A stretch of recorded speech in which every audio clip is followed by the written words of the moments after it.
Assalamualaikum warahmatullahi wabarakatuh. Alhamdulillah, puji syukur kita panjatkan kepada Allah Subhanahu wa taala yang senantiasa melimpahkan rahmat dan karunia-Nya kepada kita semua. Pada pertemuan kali ini, kita kembali berjumpa dalam pelajaran pendidikan agama Islam kelas 4 sekolah dasar. Nah, sebelum kita memulai pelajaran, Bapak ingin bertanya terlebih dahulu, apakah semuanya baik-baik saja? Iya, mudah-mudahan ya anak-anakku sekalian, kita senantiasa dalam lindungan Allah Subhanahu wa taala. Baiklah, pelajaran yang akan kita bahas pada hari ini yaitu tentang kisah teladan Wali Songo. Namun, sebelum kita masuk kepada materi pelajaran, marilah kita terlebih dahulu berdoa. Bismillahirrahmanirrahim. Raditu billahi rabba wa bil islami dina wa bi Muhammadin nabiyyan wa rasula. Rabbi zidni ilma warzuqni fahma. Amin. Baik anak-anak, wali Allah di dunia ini jumlahnya banyak, tetapi dalam pelajaran ini yang akan kita pelajari hanyalah Wali Songo. Untuk mengetahui siapa para wali Allah itu dan apa saja yang menjadi kisah teladan dari Wali Songo, kalian dapat menyimaknya pada pelajaran ini. Semoga kalian nanti bisa mengambil hikmahnya. Anak-anak, apa yang kalian ketahui tentang wali Allah? Siapakah mereka? Apa saja keistimewaan mereka? Simak video ini ya. Al-Quran menjelaskan bahwa wali Allah adalah orang yang beriman dan bertakwa. Di samping melakukan hal-hal yang wajib, para wali Allah senantiasa melakukan hal-hal yang sunnah, serta menjauhi hal-hal yang makruh. Mari kita perhatikan firman Allah Subhanahu wa taala berikut, yakni Quran surat Yunus ayat 62 sampai dengan 63.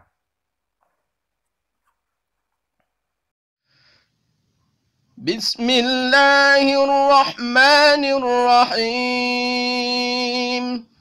Ala inna awliya Allah la khawfun alaihim wa la hum yahzanun. Alladzina amanu wa kanu yattaqun. Artinya, ingatlah wali-wali Allah itu tidak ada rasa takut pada mereka dan mereka tidak bersedih hati, yaitu orang-orang yang beriman dan senantiasa bertakwa.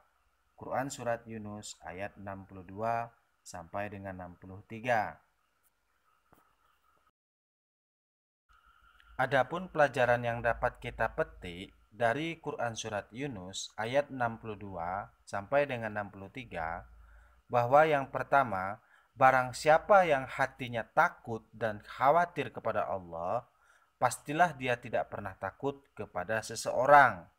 Kemudian yang kedua, iman tanpa diikuti dengan takwa adalah kontraproduktif. Karena itu, orang mukmin harus senantiasa menjauhkan diri dari dosa dan kejahatan.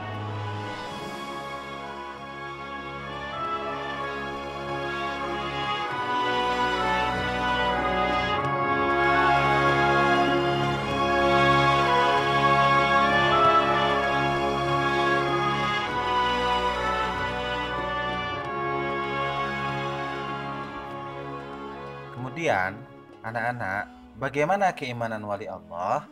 Apa saja keutamaan mereka?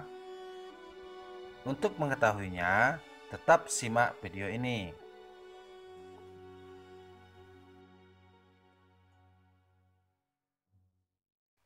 Keimanan yang dimiliki wali Allah tidak dicampuri oleh kesyirikan. Mereka tidak mengakui kekuatan lain, misalnya batu, keris, tombak, senapan, dan lain-lain yang merupakan perbuatan syirik. Mari kita perhatikan firman Allah Subhanahu wa taala Quran surat Al-A'raf ayat 30. Bismillahirrahmanirrahim. Fariqan hada wa fariqan haqqa alaihimud dhalalah. إنهم اتخذوا الشياطين أولياء من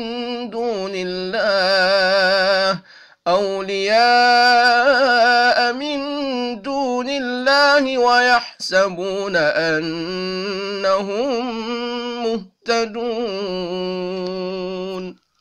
Artinya, sebagian manusia ada yang mendapat hidayah, sementara sebagian yang lainnya disesatkan karena mereka sesungguhnya telah menjadikan setan-setan sebagai wali selain Allah, sementara mereka mengira bahwa mereka mendapatkan hidayah.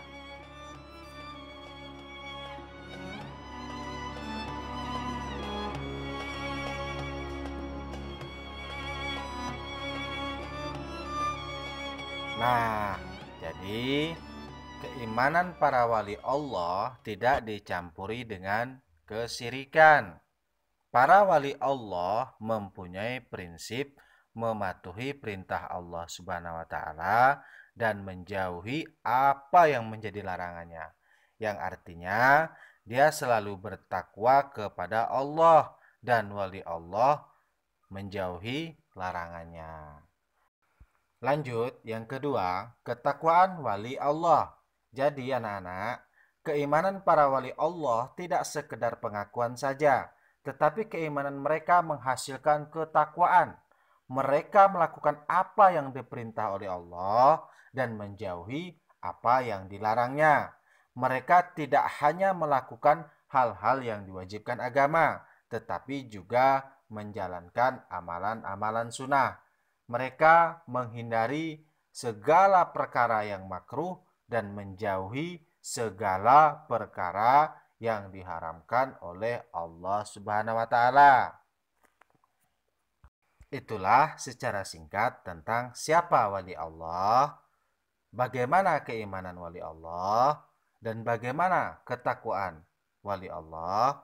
Untuk itu, sekarang coba kita jawab pertanyaan yang Bapak berikan. Silakan anak-anak ambil buku, catat di buku, sebutkan 3 contoh perbuatan syirik. Sudah selesai? Nah, ayo sebutkan dan tulis. Bagaimana? Bisa anak-anak? Yakin? Insya Allah bisa ya. Ini Bapak berikan contoh perbuatan syirik. Salah satunya yaitu memohon atau berdoa selain kepada Allah. Contohnya berhala, pohon, atau lainnya. Yang kedua, bersumpah atas nama selain Allah.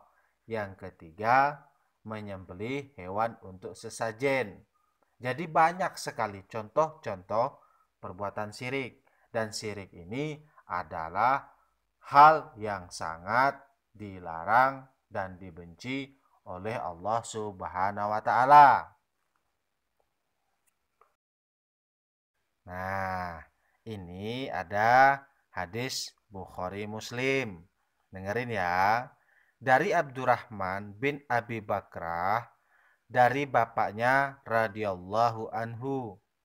Ia berkata, Nabi Shallallahu alaihi wasallam bersabda, "Perhatikanlah wahai para sahabat, maukah aku tunjukkan kepada kalian dosa-dosa yang paling besar?" Beliau Shallallahu alaihi wasallam mengatakannya 3 kali. Kemudian para sahabat mengatakan, "Tentu wahai Rasulullah." Beliau Shallallahu alaihi wasallam bersabda, "Syirik kepada Allah, durhaka kepada kedua orang tua." Sebelumnya beliau bersandar, lalu beliau duduk dan bersabda kembali, "Perhatikanlah dan perkataan palsu atau perkataan dusta. Beliau selalu mengulanginya sampai kami berkata, seandainya beliau berhenti. Hadis riwayat Al-Bukhari dan Muslim. Jadi anak-anak, syirik adalah merupakan dosa besar. Untuk itu, kita harus menjauhi dan menghindari, bahkan jangan pernah melakukan perbuatan syirik. Hanya kepada Allah sajalah kita memohon dan meminta.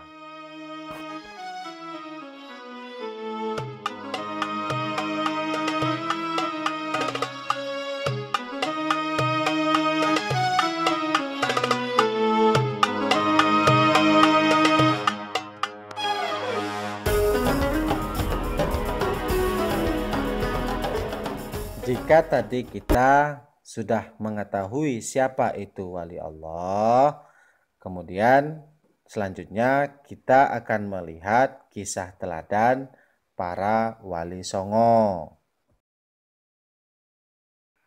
Anak-anak, gambar masjid ini merupakan salah satu peninggalan yang terkenal dari salah seorang wali songo, yaitu Sunan Kudus. Oleh karena itu, masjid tersebut dinamai Masjid Menara Kudus. Untuk lebih mengenal tentang siapa wali songo dan kisah teladan apa yang dapat diambil dari mereka, anak-anak dapat mempelajari penjelasan berikut ini.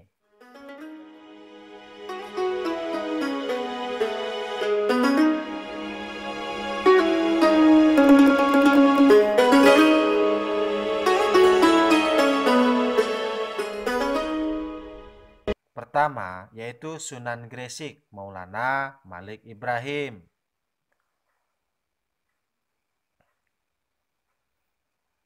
Maulana Malik Ibrahim disebut juga Sunan Gresik atau Sunan Tandes.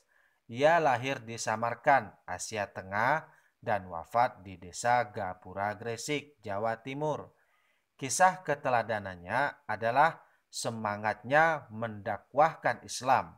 Sunan Gresik banyak membela rakyat Jawa yang tertindas oleh Majapahit. Ia juga mengajarkan cara-cara baru bercocok tanam. Sunan Ampel atau Raden Rahmat dianggap sebagai sesepuh oleh para wali lainnya. Makam Sunan Ampel terletak di dekat Masjid Ampel, Surabaya. Kisah keteladanan yang menarik adalah ketika Sunan Ampel berdakwah kepada Prabu Brawijaya. Anak-anak, meskipun akhirnya tidak memeluk agama Islam, Prabu Brawijaya terkesan dengan ajaran agama Islam sebagai ajaran budi pekerti yang mulia. Sunan Ampel mengajarkan falsafah Moh atau 5M. Yang dimaksud dengan Moh adalah tidak mau melakukan 5 perbuatan tercela, yaitu 1. Main atau berjudi. 2. Ngombe, mabuk-mabukan. 3. Maling atau mencuri. 4. Madat, menghisap candu atau ganja. Yang kelima, madon atau berzina.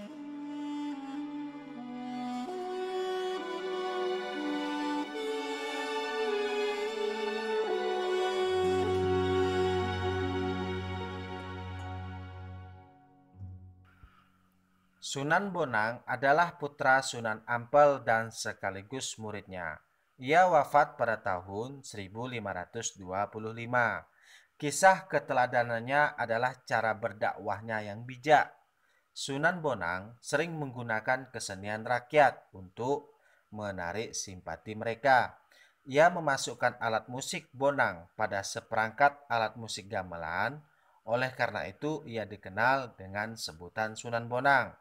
Sunan Bonang juga pengubah suluk wijil dan tembang tombo ati.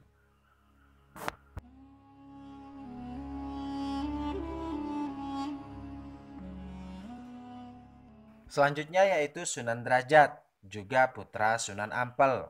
Ia diperkirakan wafat pada tahun 1522. Pesantren Sunan Derajat dijalankan di Desa Derajat, Kecamatan Paciran, Lamongan, Jawa Timur. Kisah keteladanannya adalah cara dakwahnya yang menekankan keteladanan dalam hal perilaku yang terpuji, kedermawanan, kerja keras, dan peningkatan kemakmuran masyarakat sebagai pengamalan agama Islam. Sunan Derajat juga berdakwah melalui kesenian. Tembang, macapat, pangkur disebut sebagai ciptaannya.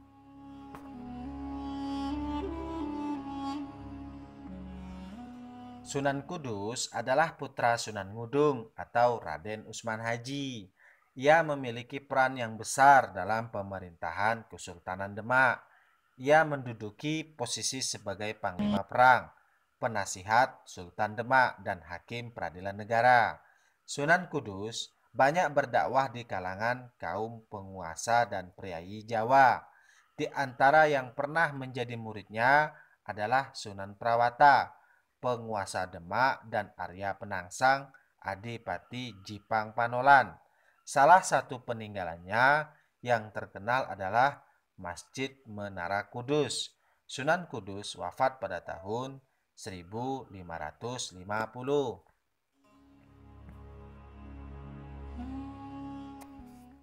Sunan Giri adalah putra Maulana Ishak. Ia termasuk murid Sunan Ampel dan seperguruan dengan Sunan Bonang. Salah satu keturunannya adalah Sunan Giri, prapen yang menyebarkan agama Islam ke wilayah Lombok dan Bima. Sunan Giri sangat berjasa mendakwahkan Islam di Jawa, bahkan sampai ke wilayah timur Indonesia. Ia pernah menjadi hakim dalam perkara Syekh Siti Jenar. Ia pun juga berdakwah melalui kesenian. Tembang Islami untuk dolanan anak-anak diciptakannya seperti jamuran, jitungan, dan delikan.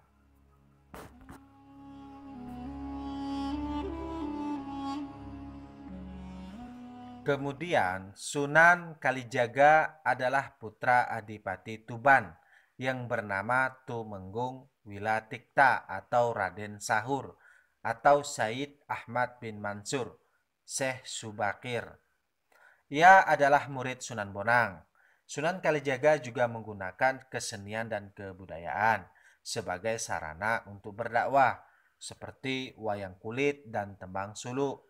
Tembang suluk ilir-ilir dan gundul-gundul pacul juga dianggap sebagai hasil karyanya.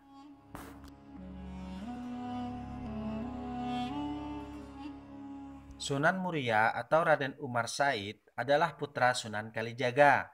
Ia adalah adik ipar Sunan Kudus. Tempat tinggalnya di Gunung Muria yang letaknya di sebelah utara kota Kudus, Jawa Tengah. Seperti ayahnya, Sunan Kalijaga, ia berdakwah dengan cara lembut. Kesenian gamelan dan wayang tetap digunakannya sebagai alat berdakwah. Sunan Muria menciptakan tembang sinom dan kinanti. Sasaran dakwahnya yaitu para pedagang, nelayan, pelaut, dan rakyat jelata.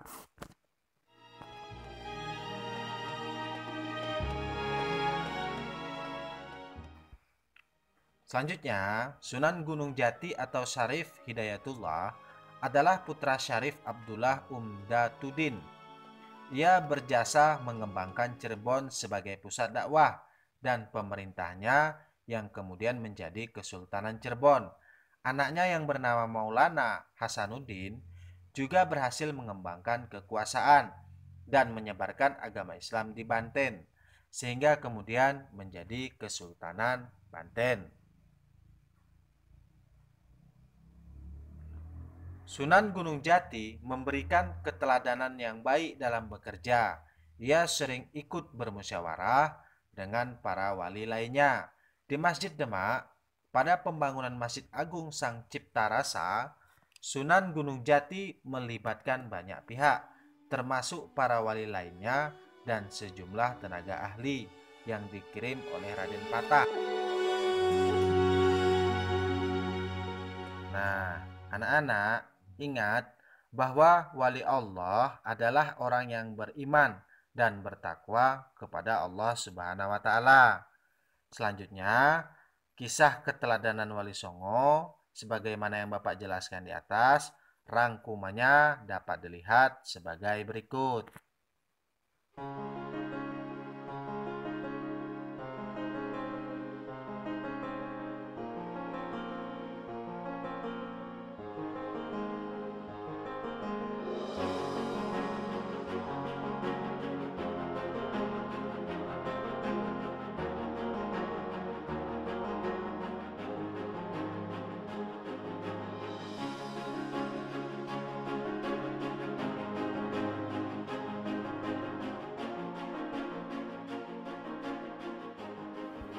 Demikianlah pelajaran kita hari ini.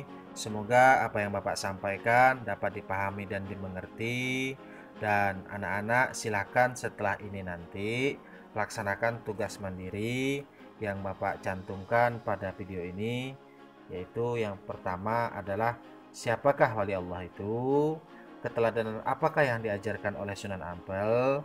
Keteladanan apakah yang diajarkan oleh Sunan Derajat? Dan keteladanan apakah yang diajarkan oleh Sunan Bonang, kemudian keteladanan apakah yang diajarkan oleh Sunan Gresik.